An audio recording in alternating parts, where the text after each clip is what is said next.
Vikram Goud health bulletin ని విడుదల చేశారు అపోలో వైద్యులు. అపోలో ఆసుపత్రిలో చికిత్స పొందుతున్న విక్రమ్ గౌడ్ ఆరోగ్య పరిస్థితి నిలకడగానే ఉందని, నిరంతరం ఆక్సిజన్ అందిస్తున్నామని చెప్తున్నారు. ఇక అపోలో ఆసుపత్రిలో విక్రమ్ గౌడ్ బిల్లు పెరిగిపోతోంది. ఇప్పటివరకు 2,90,000 బిల్ అయిందని, తక్షణమే చెల్లించాలని ముఖేష్ గౌడ్ కు బిల్లు పంపించింది అపోలో యాజమాన్యం.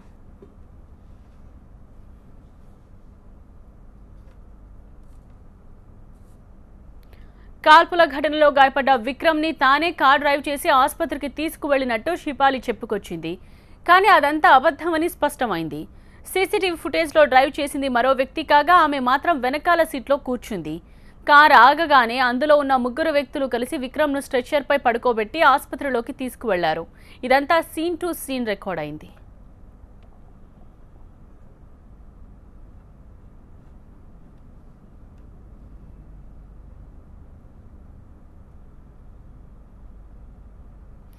మలుపులు తిరుగుతున్న కాల్పుల కేసుకు సంబంధించిన అప్డేట్స్ అందించడానికి మా ప్రతినిధి విజయ్ సిద్ధంగా ఉన్నారు. విజయ్, గంటకొక మలుపు తిరుగుతోంది. ఇన్ని ట్విస్ట్లు ఒక్కొక్కటిగా బయటపడుతున్నాయి. పోలీసులు ఏమంటున్నారు? అటు విక్రమ్ గౌడ్తో పాటుగా భార్య షిపాలి ఇద్దరిని కూడా టాస్క్ ఫోర్స్ పోలీసులు విచారించారు. ఇది ఫైనల్ ఛాన్స్గా వాళ్ళకు కొన్ని విషయాలను కూడా చెప్పారు. ఎందుకంటే ఎక్కడ కూడా 3వ వ్యక్తి వచ్చి కాల్చినట్టుగా ఇంట్లో ఆనవాళ్ళు కానీ బయట సాక్ష్యాలు కూడా లేవు కాబట్టి అసలు ఆ రాత్రి ఏం జరిగిందనేది చెప్పాలంటూ టాస్క్ ఫోర్స్ పోలీసులు కుటుంబ సభ్యులకు విజ్ఞప్తి చేశారు. అటు విక్రమ్ గౌడ్తో పాటుగా భార్య షిపాలికి కూడా చెప్పారు. ఎందుకంటే ఇన్వెస్టిగేషన్ హైదరాబాద్లో ఒక మాజీ మంత్రి కొడుకు పైన కాల్పులు జరిగాయి. 24 గంటలు గడుస్తున్నా కూడా ఇన్వెస్టిగేషన్లో ఎటువంటి అంటే ఈ యొక్క విక్రమ్ గౌడ్ కావచ్చు, ఆయన భార్య కావచ్చు, ఎటువంటి విషయాలు పోలీసులకు చెప్పకపోవడాన్ని కొంత పోలీసులు కూడా సీరియస్గా తీసుకున్నారు. అసలు ఏం జరిగిందనేది పూర్తిగా మాకు చెప్పాలి, చెప్తేనే మేము ఇన్వెస్టిగేషన్ పూర్తి స్థాయిలో చేస్తాము అటువంటి విషయాలు. ఎందుకంటే మీరు చెప్తున్నట్టుగా ఎవరో వచ్చి కాల్చినట్టుగా ఆనవాళ్ళు ఎక్కడా లేవు. ఇంట్లో ఉన్నటువంటి పరిస్థితులు కావచ్చు, లేకపోతే బయట కనిపిస్తున్నటువంటి సీసీ కెమెరాలు కావచ్చు, ఎక్కడ కూడా ఎటువంటి ఆధారాలు లేవు అనే విషయాన్ని పోలీసులు చెప్పారు. కాబట్టి ఖచ్చితంగా మీరు ఏం జరిగింది, ఎందుకంటే చాలా వరకు ప్రాథమికంగా పోలీసులు ఒక నిర్ధారణకు వచ్చారు కాబట్టి జరిగినటువంటి ఇన్సిడెంట్కి సంబంధించి పూర్తి స్థాయిలో తమకు చెప్తే తాము ఇన్వెస్టిగేషన్ ఈజీగా అవుతుంది. మీకు కూడా ఎటువంటి అంటే ఏ రకంగానైతే పోలీస్ ఇన్వెస్టిగేషన్ ఉంటుందో దాంట్లో చాలా ఈజీగా ఉంటుందనే విషయాన్ని కూడా మెన్షన్ చేశారు. ప్రస్తుతం టాస్క్ ఫోర్స్ డీసీపీ లింబారెడ్డితో పాటుగా బంజారా హిల్స్ పోలీసులు, వెస్ట్ జోన్ టాస్క్ ఫోర్స్ పోలీసులు ప్రస్తుతం విక్రమ్తో పాటుగా అటు షిపాలిని కూడా విచారించారు. వాళ్ళ దగ్గర నుంచి కొంత సమాచారం కూడా రాబట్టారు. మొన్న రాత్రి జరిగినటువంటి ఇన్సిడెంట్ ఉదయం 2:30 నుంచి ఇంట్లో 3:30 వరకు అపోలో ఆసుపత్రిలో అడ్మిట్ అయ్యేంత వరకు జరిగినటువంటి 2 గంటల్లో ఏం జరిగింది, నిజంగానే ఎవరైనా కాలిస్తే ఇంటి డోరే ఓపెన్ చేశారు, అటువంటి ఆనవాళ్ళు ఎక్కడ కూడా లేవు. కాబట్టి ఒకవేళ విక్రమే సూసైడ్ అటెంప్ట్ చేస్తుంటే ఎందుకు చేసుకున్నాడు, ఆ వెపన్ ఎక్కడుంది అనేది భార్య నుంచి అడిగి తెలుసుకునే ప్రయత్నం చేశారు. కొంత లీడ్స్ లభించాయని చెప్పేది టాస్క్ ఫోర్స్ పోలీసులు అయితే చెప్తున్నారు. ఈరోజు సాయంత్రం కల్లా ఈ కేసును ఒక కొలిక్కి కూడా తీసుకొచ్చే అవకాశం కనిపిస్తుంది. ప్రస్తుతం మనం అపోలో ఆసుపత్రి దగ్గర ఉంటే ఒక్కొక్కసారిగా బంజారా అటు టాస్క్ ఫోర్స్ పోలీసులతో పాటుగా కొంత పోలీసు ఉన్నతాధికారులు కూడా అంతా లోపల ఉండి విచారిస్తున్నారు. మరోవైపు విక్రమ్ గౌడ్ ఆరోగ్య పరిస్థితికి సంబంధించి కూడా అపోలో ఆసుపత్రి వైద్యులు ఒక స్టేట్మెంట్ కూడా ఇచ్చారు. ఆయన ఆరోగ్య పరిస్థితి నిలకడగా ఉంది. ప్రస్తుతం ఆయన కొంత రెస్ట్ మోడ్లో ఉన్నాడు, ఐసీయూలో ఉన్నాడు. ఆయన ఊపిరితిత్తులకు వెనకాల అంటే వెన్నుపూసకు వెనకాల బుల్లెట్ ఉంది కాబట్టి దాన్ని మేము తీయలేదు, ఇంకా ఇన్వెస్టిగేషన్ కొనసాగుతుందనే విషయాన్ని మాత్రం అటు అపోలో ఆసుపత్రి వైద్యులు కూడా చెప్తున్నారు. మొత్తానికైతే ఇప్పుడు ఇన్వెస్టిగేషన్ చేస్తున్నారు. కొంత క్లారిటీ వచ్చే అవకాశం కనిపిస్తుంది. అసలు వెపన్ ఎక్కడ దాచారు, విక్రమ్ సూసైడ్ అటెంప్ట్ ఎందుకు చేసుకోవాలనుకున్నాడు, ఒకవేళ నిజంగానే తండ్రిని బెదిరించే ప్రయత్నం చేశాడా, ఈ విషయాలన్నింటిపైన కూడా కొంత పోలీసులు క్లారిటీ తీసుకున్నారు. విక్రమ్ గౌడ్ ఆరోగ్య పరిస్థితి నిలకడగానే ఉందని చెప్తున్న నేపథ్యంలో విక్రమ్ గౌడ్ ని ప్రశ్నిస్తున్నారా పోలీసులు? విక్రమ్ గౌడ్ ఐసీలో ఉన్నాడు. పోలీసులు మొదటి నుంచి కూడా నిన్న కూడా ఆయన స్టేట్మెంట్ రికార్డ్ చేసే ప్రయత్నం చేశారు. కొంత ఇన్ఫర్మేషన్ ఆయన నుంచి రాలేదు కాబట్టి ఈరోజు ఆయన ఆరోగ్య పరిస్థితికి సంబంధించి డాక్టర్లు ఒక ప్రకటన విడుదల చేసిన తర్వాత పోలీసులు లోపలికి వెళ్ళారు. కొంత స్టేబుల్గా ఉంది, ఆయన పరిస్థితి మాత్రం స్టేబుల్గా ఉంది, ఆరోగ్యం నిలకడగానే ఉంది. దాంతోపాటుగా సర్జరీకి సంబంధించి కొన్ని చర్చలు జరిగాయి. ఇప్పుడే ఆ బుల్లెట్ను బయటకు తీసే అవకాశం లేదు కాబట్టి కొంత సమయం తీసుకుంటామనేది డాక్టర్లు అయితే చెప్తున్నారు. ఇన్వెస్టిగేషన్ ఒకవైపు జరుగుతుంది, డాక్టర్లు కూడా ఐసీయూలోనే విక్రమ్ గౌడ్ ఉంచారు కాబట్టి మరికొన్ని రోజుల పాటు ఐసీయూలోనే విక్రమ్ గౌడ్ ఉండాలని కూడా డాక్టర్లు అయితే చెప్తున్నారు.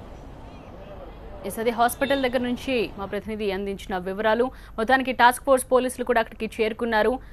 మలుపులు తిరుగుతున్న ఈ కాల్పుల కేసులో నిజాలు రాబట్టే ప్రయత్నాలు అయితే జరుగుతున్నాయి. ఇక్కడ ముఖ్యంగా పోలీసులు ఫోకస్ చేస్తున్నది షిపాలి మీద. ఎందుకంటే షిపాలి ముందు దర్గా అని అన్నారు, ఇక ఆ తర్వాత గుడికి వెళ్దామని రెడీ అవుతున్న సమయంలో కాల్పులు జరిగాయని మాట మార్చారు. అసలు ఎందుకు మాట మార్చాల్సి వచ్చింది, అలాగే తానే స్వయంగా డ్రైవ్ చేస్తూ హాస్పిటల్కు తీసుకువెళ్లారని ఒక సందర్భంలో చెప్పారు.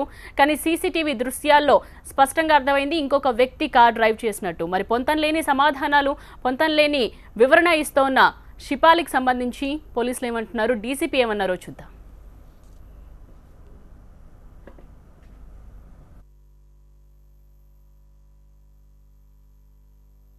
ఈరోజు సుమారు 3-3:30 ప్రాంతాన మరి అతని వైఫ్ బ్రహ్మ ముహూర్తం ఉంది, ఏదో అక్కడ దగ్గరలో ఉన్న దర్గాకి కానీ ఇక్కడికి మరి అక్కడ ఉన్న పెద్దమ్మ గుడికి కానీ వెళ్ళాలని నిర్ణయించుకొని మరి వాళ్ళంతా తయారై అతను కూడా రాత్రి ఇక్కడికి వెళ్ళి 2:30కి వచ్చినారని తెలుస్తుంది.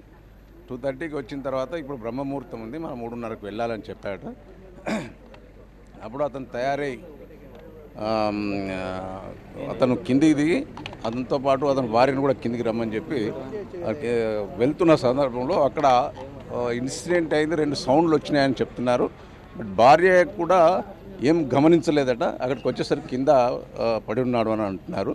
బట్ దీనికి అంతా కూడా సీన్ ఆఫ్ అఫెన్స్ వెరిఫై చేస్తున్నాం. అతన్ని అడిగితే కూడా సరైన సమాధానం చెప్పడం లేదు. సో ఈ పూర్తి వివరాలు సేకరించిన తర్వాత కానీ మనం ఫర్దర్ చెప్పడానికి అవకాశం.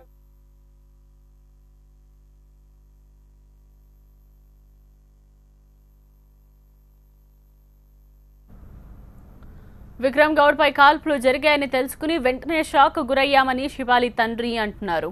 విక్రమ్ గౌడ్ అప్పుల్లో కూరుకుపోయాడనేది కూడా అవాస్తవం అన్నారు. విక్రమ్ శిపాలీలు చాలా అన్యోన్యంగా ఉంటారని ఆయన అంటున్నారు.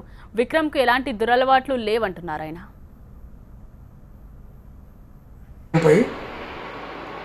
దాడి జరిగింది, అతన్ని కాల్పులు చేశారని, కాల్పులు జరిగాయని.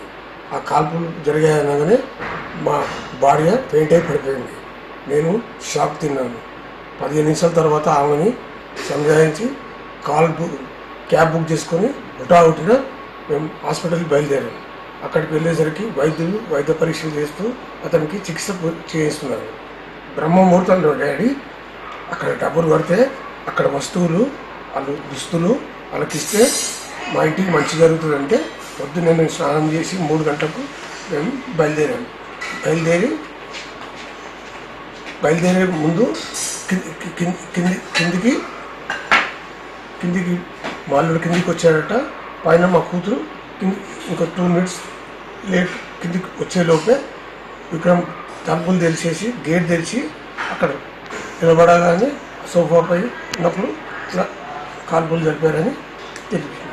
ఇంతవరకు నాకు ఈ సమాచారం. కాల్పులు జరిగాయనేది వాస్తవము. బుల్లెట్లు దూసుకెళ్ళాయి ఒంటిపై అనేది వాస్తవము. అప్పులు అనేది లేవు. అతను అప్పులు చేయాల్సిన కర్మ లేదు అతనికి. ఇప్పటి వరకు భార్యాభర్తలు ఎంత అన్యాయంగా ఉంటారంటే మేడ్ ఫర్ ఈచ్ అదర్. మొత్తం ప్రజానీకానికి తెలుసు, మొత్తం ఆంధ్రప్రదేశ్ తెలుసు. శిపాలి విక్రమ్ గౌడ్ అంటే ఎంత అన్యాయంగా ఉంటారంటే మేడ్ ఫర్ ఈచ్ అదర్ అంటారు. విక్రమ్కు డ్రగ్స్ అంటున్నారు. డ్రగ్స్ కాదు కదా, పాన్ కాదు, సిగరెట్ కాదు, ఆయన మందు కానీ ఇప్పటి వరకు జీవితంలో ఆయన ముట్టలేదు, చూడలేదు, వినలేదు. ఆయన తాగడు. ఆయనకు ఎప్పుడున్నా ఛాయ్ తాగుతాడు, స్వీట్ తింటాడు, భోజన ప్రియుడు. అంతకు మించి అతనికి చెడు అలవాట్లు లేనేది. ఏనాడు కూడా నాన్న మాకు బాధ ఉంది అని లేదు. ఏం కావాలంటే నేను ఇప్పిస్తాను, లేకుంటే నాకే ఇప్పిస్తుండ్రు వాళ్ళు, నాకే పెడతారు వాళ్ళు. నా కూతురు నీకేం కావాలి డాడీ, నీ బర్త్డే చేస్తా, నీ మన 60వ పుట్టినరోజు అయింది. నా కూతురే చేసింది, మొత్తం నా కొడుకు చేసిండు. అందరినీ మొత్తం మా చుట్టాలని ఫ్రెండ్స్ అందరిని పిలుచుకొని ఇది ఎన్నడూ కూడా వాళ్ళ అప్పులు ఇప్పుడు కథనాలు అన్నీ వస్తున్నాయంటే ఆత్మహత్య చేసుకుంటే పిరికివాడు